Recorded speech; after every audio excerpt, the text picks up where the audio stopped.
فَإِن تَنَازَعْتُمْ فِي شَيْءٍ فَرُدُّوهُ إِلَى اللَّهِ وَالرَّسُولِ إِن كُنتُمْ تُؤْمِنُونَ بِاللَّهِ وَالْيَوْمِ الْآخِرِ ذَلِكَ خَيْرٌ وَأَحْسَنُ تَأْوِيلًا۔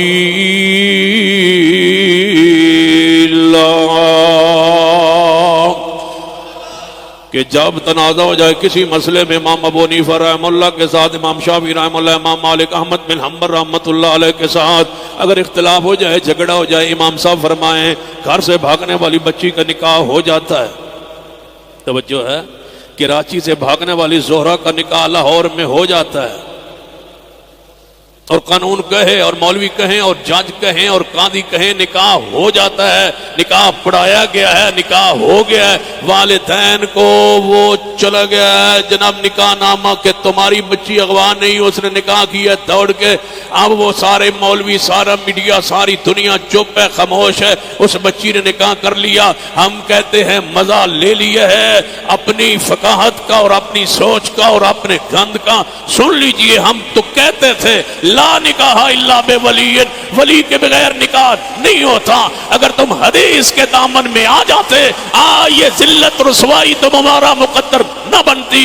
جو مولوی عدالتیں کہہ رہی ہے بغیر ولی کے نکاح نہیں ہوتا، سو ولی کے بغیر نکاح ہو جاتا ہے، اور یہ نکاح ٹھیک ہے۔ ہمارا اللہ سن لو، ہمارا اعلامیہ سن لو، اس مرکز کا اعلامیہ پورے ملک کے اہل الحدیث کا اعلامیہ ہے۔ ہم کہتے ہیں یہ نکاح نہیں ہے، نہیں ہے، نہیں ہے، یہ جوڑا بدکاروں کا جوڑا ہے، بدکاروں کا جوڑا ہے، بدکاروں کا جوڑا ہے۔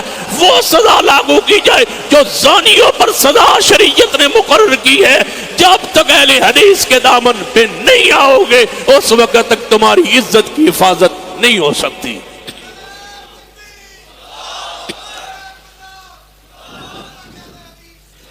قُلْ إِن كُنتُمْ تُحِبُّونَ اللَّهَ فَاتَّبِعُونِي يُحْبِبْكُمُ اللَّهُ۔ تف ہے اس مولوی پر جس نے اس مفرور بچی کا نکاح پڑھایا۔ افسوس ہے ان پر جنہوں نے قبول کیا۔ رب کی زمین پر ایک ہی مسلک ہے جو لوگوں کی عزتوں کے رکھوالے ہیں، اور وہ اہل الحدیث۔ ہم نے کہا یہ نکاح نہیں ہے، ہم کہتے ہیں یہ نکاح، اونچی بولی، یہ نکاح نہیں ہے، نہیں ہے، نہیں ہے۔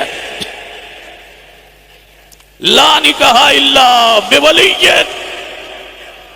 عدالتوں میں بیٹھ کے قومی مجرم ہے وہ مولوی جس نے یہ نکاح پڑھایا۔ جب حضور نے فرمایا نکاح نہیں ہے، تمہیں اختیار کس نے دیا وہ نکاح پڑھانے کا؟ اب تو دیگ سے ایک آدھ چاول ہی چاک کے پتہ چل جاتا ہے پوری دیگ کا ذائقہ کیا ہے۔ جو تمہارا مسلک تمہاری عزت کی حفاظت نہیں کر سکتا، تم اس میں ہو کیوں؟